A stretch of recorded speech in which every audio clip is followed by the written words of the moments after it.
Hey guys, so we're here at Mazda Glen Mary. We're checking out the Mazda 3, the all-new 4th gen Mazda 3. So like before, we have two body styles, the sedan to my right and the hatchback, but Mazda calls it liftback, to my left. And so Mazda has always had this, Corolla / Honda Civic competitor in their lineup, and Mazda 3s have always been like a staple in their portfolio. But before that, we've had similar cars like the Lantis, the 323, the Familia. But what makes this 4th generation all-new Mazda 3 more special, better than before? Let's find out. So with the previous Mazda 3, Mazda's had this Skyactiv and Kodo philosophies, and those things have underpinned their upmarket push. Now the first thing that strikes you by these cars is the way it looks, and I think the previous Mazda 3 looked really great already, and so with these cars I'm really even more impressed. The looks over here, it's got more of a, animalistic flowing character to it. I think it looks really, really nice. Mazda went out to create a actually premium car, but has it actually done that? And how do we define premium?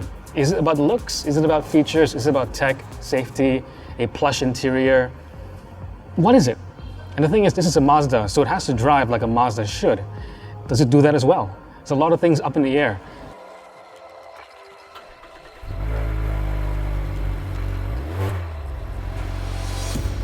So now that we're on the road, we can actually get a sense of what this all-new Mazda 3 has to offer, in the real world. But honestly, there's no point in me just describing everything to you, so let me pull over so we can take a look at the car up close and in detail.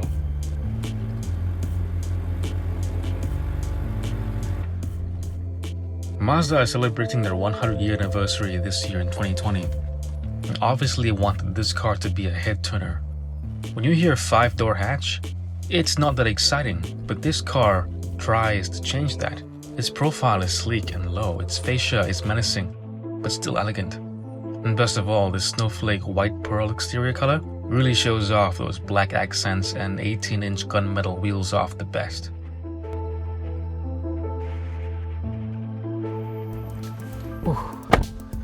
Alright, so inside is where you can see the Mazda as a brand, as an automaker, has really stepped it up again.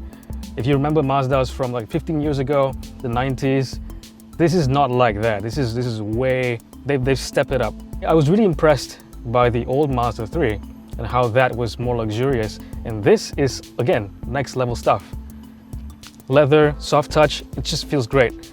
Over here, there's certain things that don't change. You have the big screen, infotainment ahead of you, but you have this control knob, which again, I don't really understand why other automakers haven't implemented this. Just so much more intuitive to use over just poking a screen. But yeah, it feels great.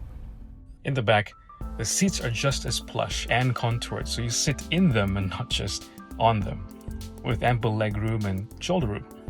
There's also rear air conditioning vents and a useful armrest with cup holders built in. To sum up, the interior of the Mazda 3 is all about details. And the more I look, the more I find something new and interesting. And it's not just for the sake of looks either. As cliche as it may sound, you can actually almost feel the designers and engineers thinking about all the small stuff and how it would all work in a cohesive package, because it all adds up to a complete experience. This 2.0 High Plus variant also comes with all the features and equipment that Brahmas could throw onto it. The 8.8-inch panel itself is sharp, and the system itself is slick to use and has support for Apple CarPlay and Android Auto, paired to an 8-speaker sound system. There's also a sunroof, a head-up display, a 7-inch digital gauge cluster, and dual-zone climate control.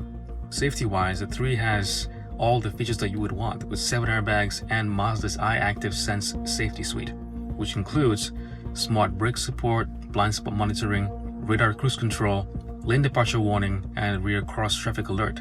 And that's all wonderful, but I'm more interested in how this car is to drive. So let's go for a spin.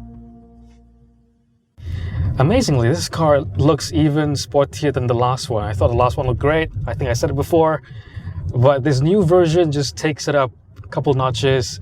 But has it been matched by the drive? Yeah, it does. I've driven this car twice, and this time, second time, it feels even better than before. Okay, so the engine.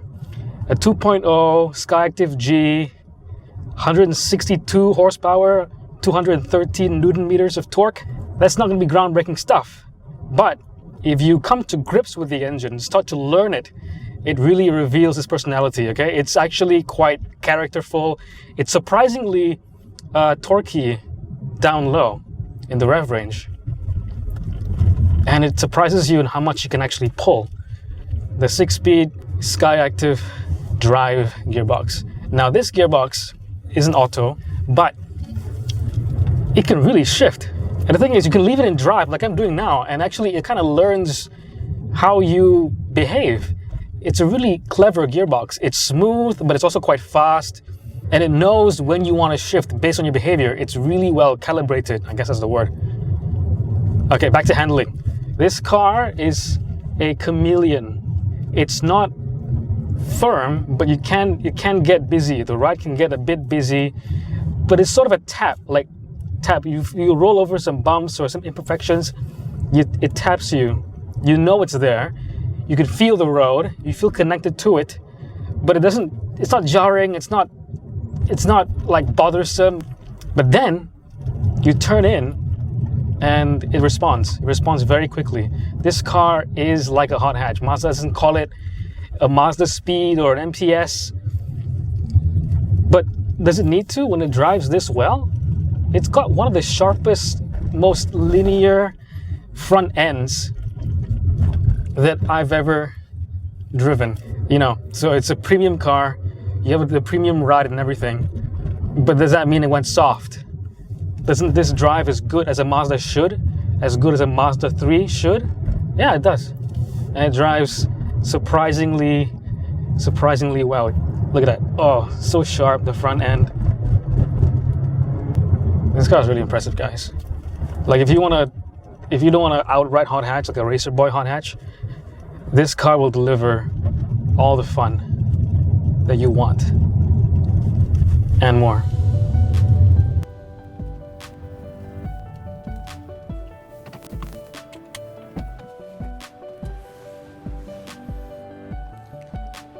So, what do we think about the Mazda 3? Well, there's two questions to answer about this car. Is it a premium car? Well, the design is top class, no question.